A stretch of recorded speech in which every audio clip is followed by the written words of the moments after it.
నమస్తే, welcome to 99 TV. Bandla Ganesh ఏదో రకమైన వివాదం సృష్టించడమో లేకపోతే తానే వివాదానికి కారణమవటమో, ఈ రెండిట్లో ఏదో ఒకటి చేస్తే కానీ ఆయనకి రోజు గడవదు అని అంటుంటారు ఆయన గురించి తెలిసిన వాళ్ళందరూ. ఆయన గురించి తెలిసిన సినీ పరిశ్రమకు చెందిన వాళ్ళు.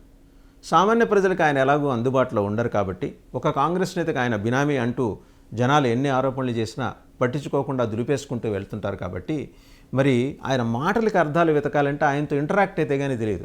మనకి ఇలా అర్థం కాకుండా మాట్లాడేంట్లో మొత్తం ముగ్గురు నేర్పరులు ఉన్నారు. ఒక ఆయన మాజీ మంత్రి జానారెడ్డి గారు, అలాగే మరి ఇప్పుడు కొంతకాలం బీఆర్ఎస్కి వెళ్ళి ఇప్పుడు మళ్ళీ కాంగ్రెస్లోకి వచ్చిన కె కేశవరావు గారు, వీళ్ళిద్దరూ కాకుండా బొత్స సత్యనారాయణ గారు.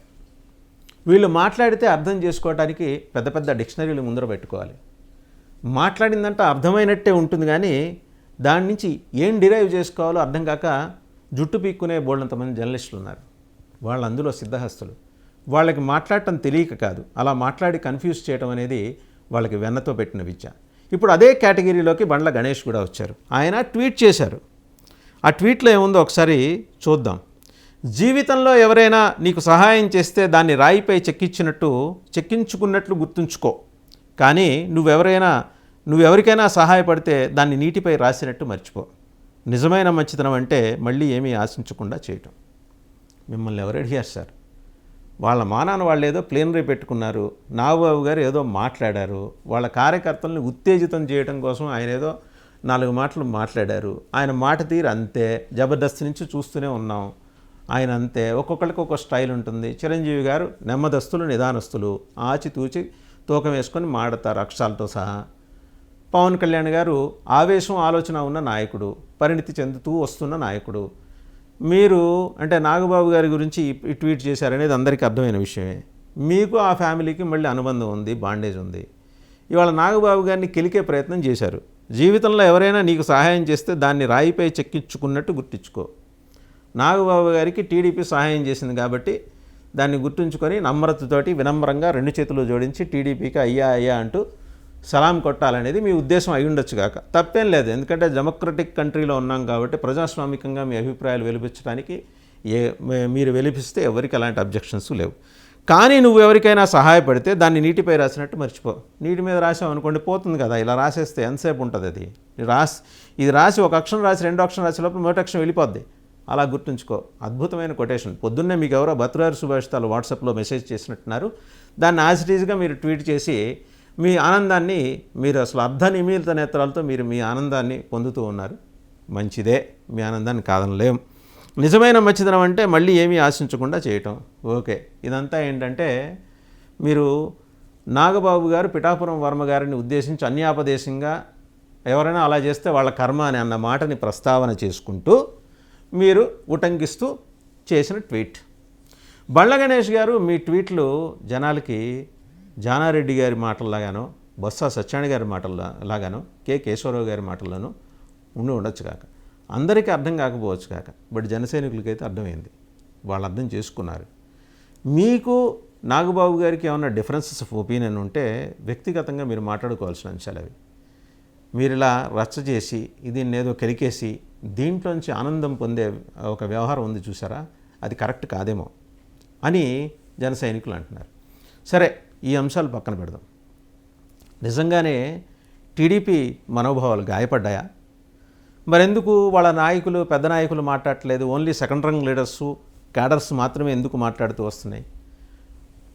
టీడీపీ క్యాడర్స్ అయితే ఓపెన్గా స్పష్టంగానే రాస్తున్నారు, వాళ్ళ పేర్లతో సహా చెప్పచ్చు. టీడీపీ లీడర్సు, క్యాడర్సు అంటే ఫస్ట్ ర్యాంక్ కాదు, సెకండ్ ర్యాంక్ లీడర్సు, క్యాడర్స్ వాళ్ళు రాసుకుంటూ వస్తున్నది ఏంటంటే, ఒక బండి కింద నడుస్తూ వెళ్తున్న కుక్క ఆ బండి నీడలో ఉంటూ బండి నీడను ఎంజాయ్ చేస్తూ ఆ బండిని తానే లాక్కెళ్తూ ఉన్నాననే ఒక భావనలో ఉంది అని మెన్షన్ చేసి ఆ పైన శ్లోకం అనమాట. కింద కామెంట్స్, తాత్పర్యాలు, ప్రతిపదార్థాలు కింద కామెంట్స్లో వస్తాయి. ఇదంతా జనసేనని గేలి చేయడానికి అంత అవసరం ఉంది? పార్టీ నాయకత్వం కూర్చొని మాట్లాడుకుంటుంది. నిజంగా నాగబాబు గారి మాటలతో కానీ, లేకపోతే పవన్ కళ్యాణ్ గారు అన్నారు కదా, నిలబెట్టాం 40 ఏళ్ల టీడీపీని పవర్లోకి తీసుకొచ్చాం అని ఆయన అన్న మాటలు ఉన్నాయి కదా. లేదంటే 4 దశాబ్దాల సుదీర్ఘమైన అనుభవం ఉన్న ఒక వ్యవస్థలు ఉన్నాయా మన దగ్గర తెలుగుదేశం పార్టీ నాయకుల్లాగా? అలాగే మనకు కూడా మేనేజ్మెంట్ తెలుసా? ఆర్గనైజేషన్ బలం ఉందా? సంస్థాగతంగా పాతికిపోయిన తెలుగుదేశం పార్టీలతోటి మనం పోటీ పడగలమా? 800 నుంచి 1000 మంది బూత్ కార్యకర్తలు ఉన్నారా మనకి ప్రతి నియోజకవర్గంలో?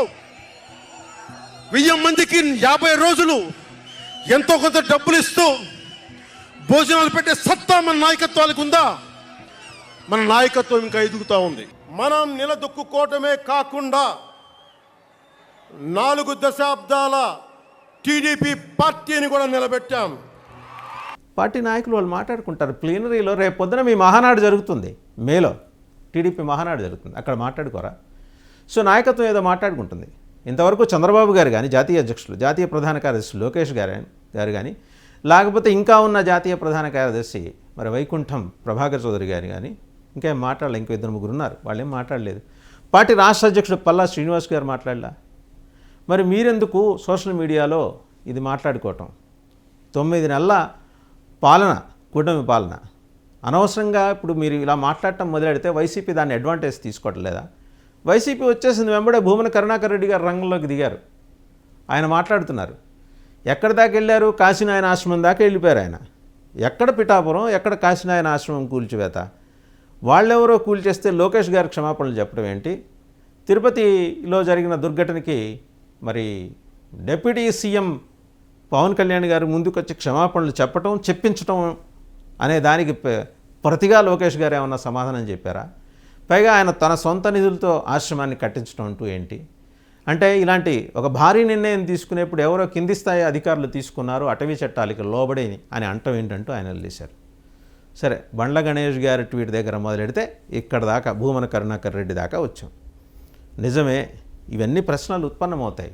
కూటమి ప్రభుత్వం దానికి సమాధానాలు చెప్పుకోవాలి అనే మాట కూడా నెటిజన్ల నుంచి వస్తుంది. దూకుడు తగ్గిందా 43 ఏళ్ల తెలుగుదేశానికి? ఒకప్పుడు ఎంత డిసిప్లిన్ ఉన్న పార్టీ, ఒకప్పుడు ఏదైనా ఒక విమర్శో ఒక అభిప్రాయమో వెలువడితే మీడియాలో టక్కున సమాధానం ఇచ్చే మరి నాలెడ్జ్ సెంటర్ ఉన్న టీడీపీ వాళ్ళ దీని మీద ఎందుకు స్పందించలేదంటే ఆచితూచి స్పందిస్తారు. పవన్ కళ్యాణ్ గారితో ముఖ్యమంత్రి చంద్రబాబు నాయుడు గారు మాట్లాడుకుంటారు, లేదా మంత్రి నారా లోకేష్ గారు మాట్లాడతారు.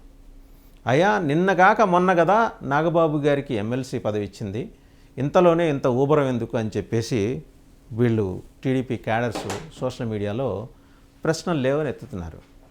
అయితే ఇక్కడ పిఠాపురంలో పవన్ కళ్యాణ్ గారు అఖండ విజయం సాధించడానికి 2 ఇంపార్టెంట్ ఫ్యాక్టర్స్. ఒకటి మన ప్రెసిడెంట్ జనసేనాని పవన్ కళ్యాణ్ గారు అయితే, రెండో ఫ్యాక్టర్, నాటి వ్యక్తి ఫ్యాక్టర్ పిఠాపురం జనసైనికులు, పిఠాపురం పౌరులు, పిఠాపురం ఓటర్స్. వీళ్ళిద్దరూ లేకపోతే మేము ఏమి చేసినా ఏం ఉపయోగం లేదు. సో మాలో ఇంకెవరైనా సరే పవన్ కళ్యాణ్ గారి విజయానికి నేనే దోహదపడ్డాను అని ఎవరన్నా అనుకుంటే అది వారి కర్మ, అంతకంటే ఏం చేయలేదు. ప్రశ్నించడం అలవాటున్న జనసేనకి జవాబులు చెప్పడం ఇష్టం లేకపోవచ్చు, కానీ కొన్ని సందర్భాల్లో జవాబులు చెప్పాలి. జనసేన దీనికి సంబంధించి క్లారిటీ ఇవ్వాల్సి ఉందనే అభిప్రాయం చాలామంది నెటిజన్ల వ్యక్తం చేస్తున్న అభిప్రాయంలో ఎంతో కొంత వాస్తవం ఉంది. ఇస్తే అయిపోతుంది.